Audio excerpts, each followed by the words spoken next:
Hi, caregivers.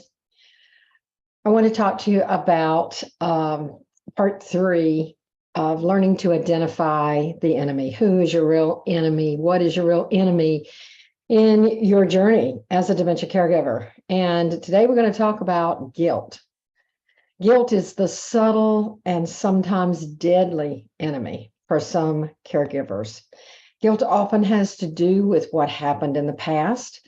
And when you're feeling guilty, you often ask yourself things like, why didn't I do more? Or why did I do that? Why did I say that? You emotionally beat yourself up for things that are no longer present in your life.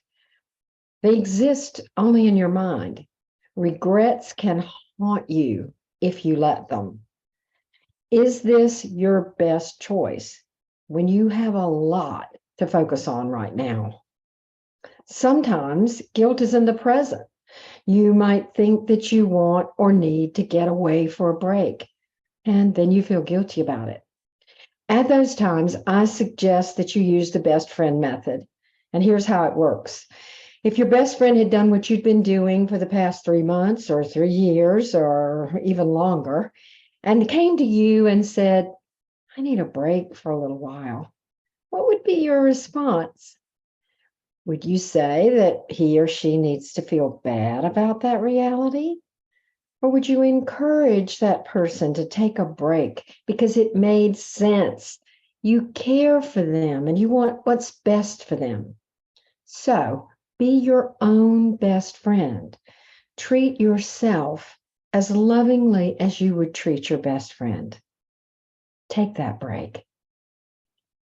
It's really kind to do that because you'll come back as a better caregiver.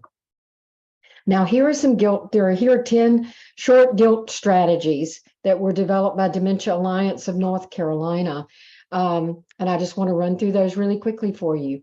First of all, acknowledge your feelings. Accept the fact that you have the feeling that you actually have. Then you can work with it once you identify what your feeling is and accept that it's just there and it's part of the reality.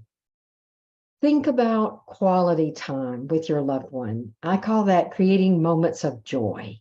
As much as you can, as many as you can, make memories for yourself that are quality time. This is important stuff. Establish your priorities. What really matters? What's really important in this story today? And stick with those priorities as much as you can. Set limits in terms of what other people may be expecting of you, including the person with dementia. Remember, you're human and you're just as precious as they are. So you are going to have to set some limits and some boundaries on what you will do and what you just won't or can't do. Redefine your concept of caring. You may have overblown or made some kind of idealistic standard that you're not going to be able to live up to. Or you may be doing it in a way that's negative instead of positive. You may need to redefine your concept of caring, reframe how you look at some things. Can make a big difference with guilt. Act from love, not from a sense of debt. When you're acting from a place of love, you're going to be more giving, more positive. You're going to be softer, gentler with that person and with yourself. Whereas acting from a sense of debt, you can feel resentment pretty fast. And then you're going to feel guilty about that resentment. So act from love rather than a sense of debt. Forgive. Oh my goodness, yes. Forgive and seek forgiveness. This is a huge gift to give to yourself and to others.